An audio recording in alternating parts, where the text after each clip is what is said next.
Audio and sound effects in this video were created using audio.com. Use the link in the description to get 10% off. Hello everybody, welcome to Filmmaking Today. Boy and Dulabic here. So, are you a film shooter and you like to shoot with a camera that's maybe not 40 years old? How about a brand new one?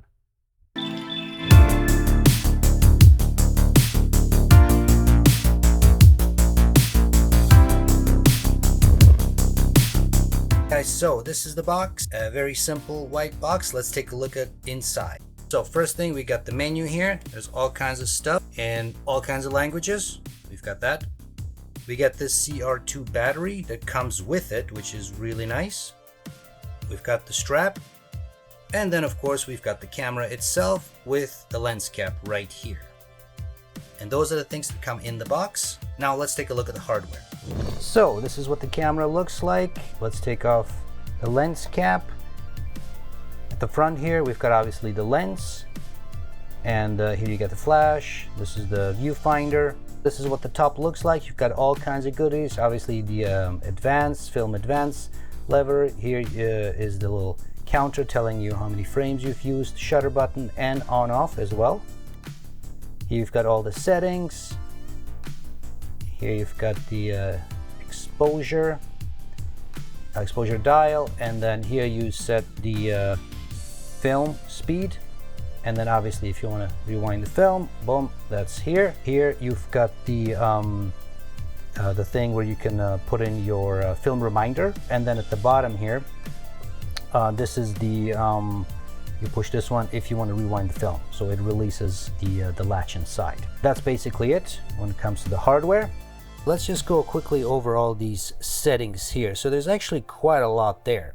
First, let's start with auto.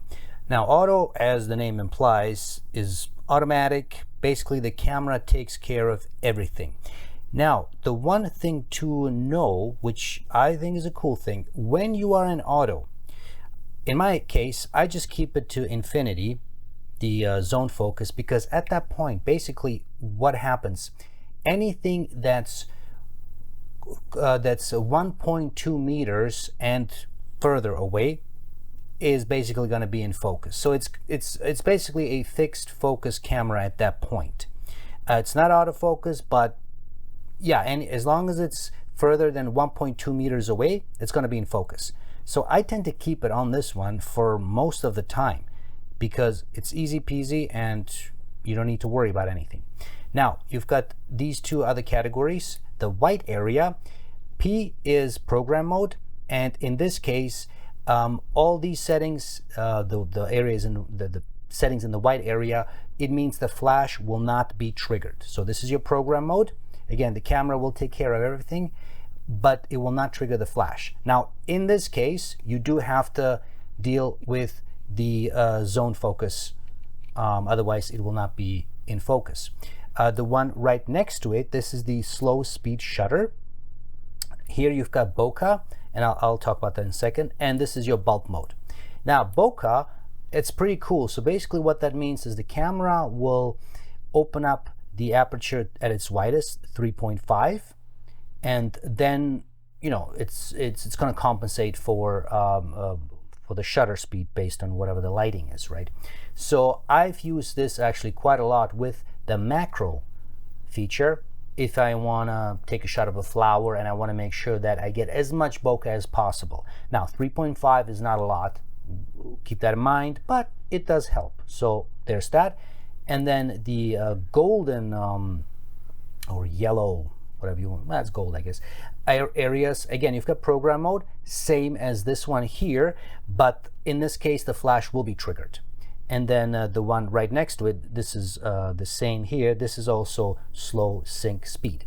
So those are your basic settings here. Now let's talk about the zone focusing. So basically you have a few features here. Basically you've got the macro, you've got this utensils, which is, you know, it's the modern world. So if you want to take a photo of your food, and then close up, a bit of a medium shot, wide shot, and then obviously infinity. Also at the bottom here, you do have everything displayed in meters and feet. Now, I don't even like to look at this. I just like to look at this because I can function much better if I am, let's say, I like to do 1.2 meters sometimes. Okay, I know 1.2 meters, I can roughly judge it, and then I would use that, or 1.7, and then obviously infinity, okay, anything further than 3 meters away, boom, infinity, I'm good to go. So that's that. They do have in the menu a little chart that will explain to you the distance, and definitely take a look at that chart. Now let's talk about this one here. For whatever reason, this texture here, or I should say this texture here, which is like that fake leather, wasn't on this side. Here it was a different type of texture, but it does look like it was meant for this, because it's a little indented, and it was just weird. So anyway, so what I did, and I can't take credit for this, I saw this in another video. I bought this on Amazon. It was only 15 Canadian bucks. I cut it into pieces, and I just put it in here, and it looks excellent now. So problem solved. Oh, before I go on, this is also for the self timer, before I forget that. But anyway, it feels really nice, and I like it. It's definitely amps up the quality a bit. The only other thing that I've noticed in terms of build quality, and I'll talk about the build quality a little bit later. So if you listen to this here,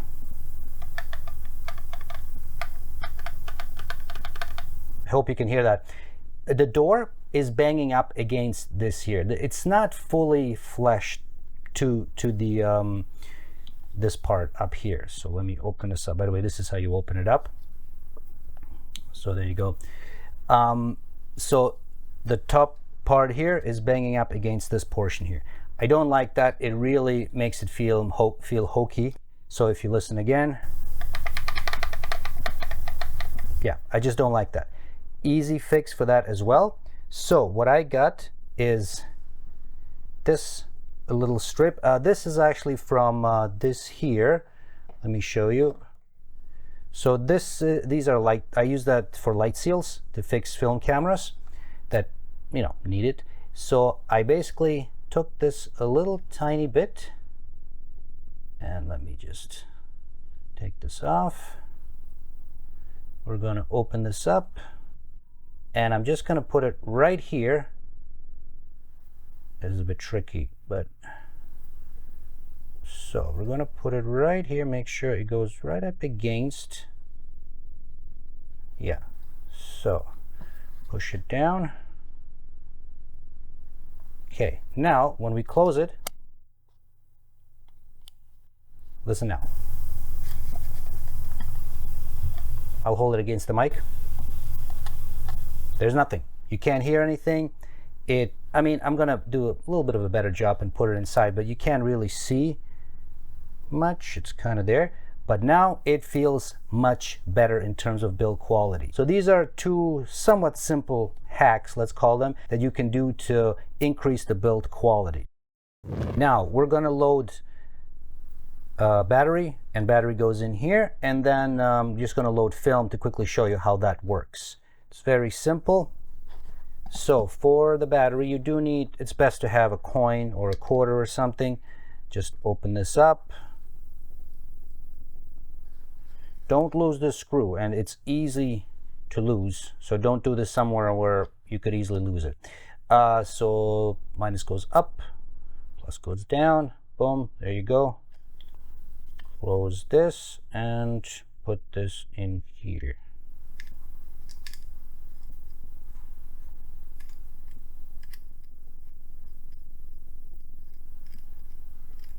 And almost done. There you go. Okay, so now we're done. If we turn it on, yeah, lights are flashing, we're good. So to load film, very simple. It's really nothing complicated. Just load, open this up, and it goes without saying, it's a half frame camera. Everyone's been talking about that. It takes half a frame of a regular 35 mil.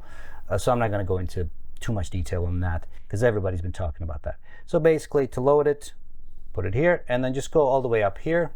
Oh, by the way, the reason why this is cut like that is my test film. That's why. So you just gotta go up to here, close it, boom, that's it. And then so turn it on, and there you go. And you are good to go. And that's that.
Color grading and film emulation in this video was done using Dehancer Pro. Use promo code FILMMAKING today and get 10% off any of their software. See link in the description.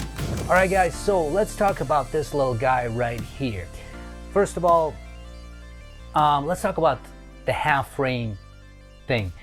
There's a lot of people who, are pro. There's a lot of people who hate half frame, you name it. Obviously, if you hate half frame, this is not the camera for you. So, move on.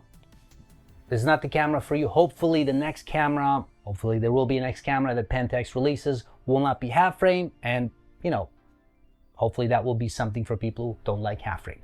Personally, I have three. I'm just looking at my cameras. I have 3 half frame cameras, so I actually love half frame.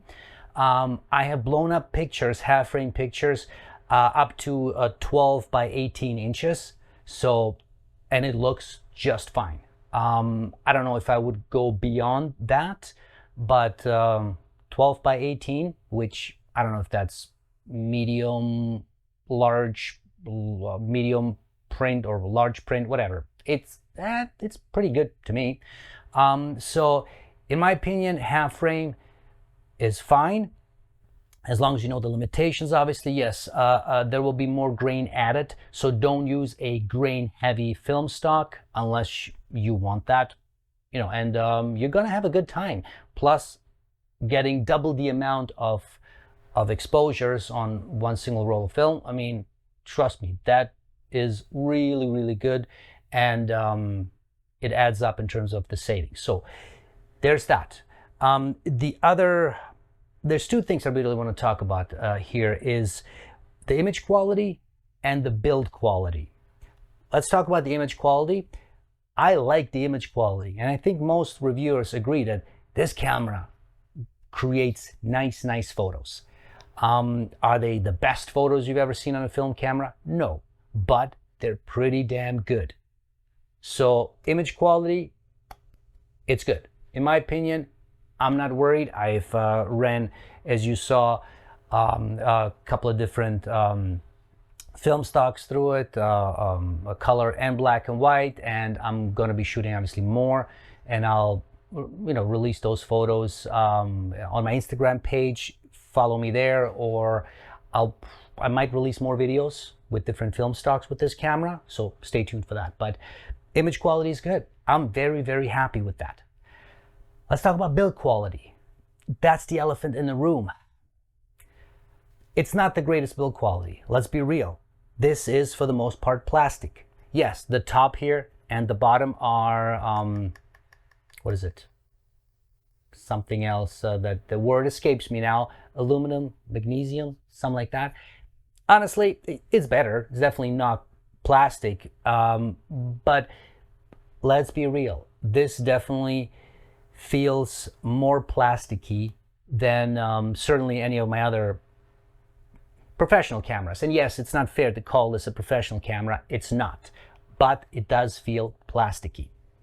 Now, if you do the couple of things that I've mentioned in this video, one, if you take care of this area here, and if you take care of sealing just this little part up here, it does feel much, much better. Now, should we have to do this? No, we shouldn't. We really shouldn't. This should have been taken care of at the manufacturing level. It doesn't really seem like this would have added much cost to it. So I will give Pentax grief on those couple of things, and maybe future models going forward will take care of that. But it is a quick fix, and it doesn't really require that much input, financial input. I mean, it doesn't cost that much, I guess I was going to say. So there's that.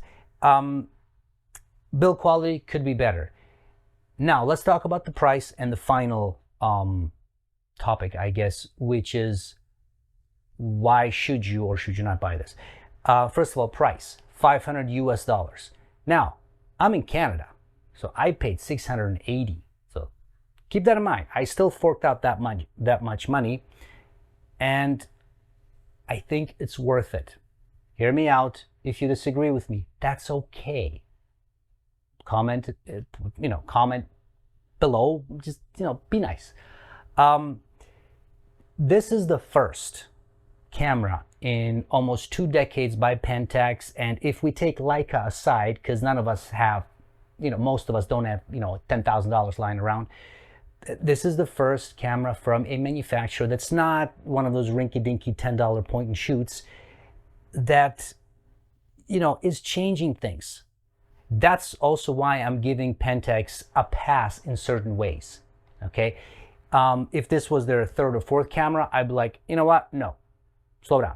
You're charging too much. You're not giving us enough. Because it's the first one, and I expect more going forward, I'm giving them a certain pass. Now, $500 US is not that much, considering, again, it's brand new, considering the risk they're taking. It's a lot of money, don't get me wrong. But it's not that much if this really restarts the film revolution, I guess, or adds to it. I really don't think so. Now, could they have maybe lowered it to 400? I don't know. I'm not in the R&D department or the financial department. I don't know. But it's not that much. And from what I've heard, this camera is selling out everywhere. Unless I'm wrong, please put it in comments. But from what I've heard, it is selling really, really nicely. So that's good. That's good. Now it's up to Pentax. They can either be typical corporate douchebags and just pocket the money and give us some crappy product for version 2, or they can actually give us now something even better for the second camera, because my understanding is there's supposed to be 3 cameras coming in the next, I guess, few years. So it's important to support this kind of project. Now, if this is definitely not for you, you hate half frame, you hate how plasticky it is, that's fine. Hey, all good. Totally get it. Maybe the next one will be for you. That's fine. But if you are okay with the some semi-automatic nature of this camera, it's kind of weird. It's not fully automatic, but it's kind of in between. Try it out, and if you like the quality, obviously if you've got the financial means, get it. I think you're not going to be disappointed, because this is really fun to shoot. It is really fun to shoot, and I do want to make more videos because I don't want this video to be 5 hours long. But there's a lot I want to talk about that I'm doing. I want to do more hacks with this camera to maybe replace certain parts with metal parts and all that. Again, I'm doing this because I want to do this. I don't think you should do this. I don't think you have to do this, my point is. But my point is I want to do a lot more videos. So let's cut the rambling short. These are my thoughts. Great great image quality, build quality leaves a lot to be desired. I agree, but I do think there's more to come from Pentax. So that's it, guys. If you enjoyed this video, please hit the like button, subscribe to the channel, tell your friends, all that good stuff, and stay tuned for more. Thanks. If you like my film photography, check out my Etsy store. See the link in the description.